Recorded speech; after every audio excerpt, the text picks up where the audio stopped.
Here's how you're going to remove Google Chrome extensions in less than 2 minutes. Today, I will show you a step-by-step guide so you can clean up your browser and remove extensions you no longer use.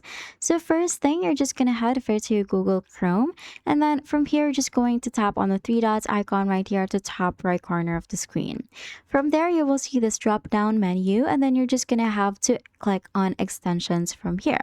Now, once you see these two options, whether manage extensions or visit Chrome Web Store, you're going to make sure that you click on manage extensions. You will then see a range of extensions that are installed in Chrome.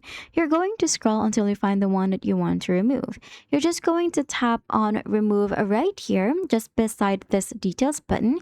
You're going to click on the remove button and confirm again to uninstall it completely. After that, you're going to review the remaining extensions one by one. You're going to remove anything that you do not recognize or no longer need. Too many extensions can slow browsing and increase the amount of data shared with browser add-ons. Recent reports have shown that some browser extensions later become privacy risks after updates, so regular cleanup is a good habit.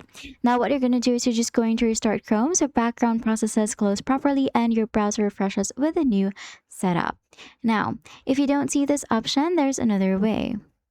You are just going to type in Chrome and then semicolon / extensions and then hit on enter. After that, you're just going to locate the extension and then you're going to click remove directly from that page, just like how we did earlier. One common problem is removing an extension but leaving Chrome open, which can make it seem like nothing changed until restart. Once everything is set, Chrome should feel cleaner and easier to manage with fewer unnecessary add-ons running. Following these simple steps makes removing Google Chrome extensions quick and easy.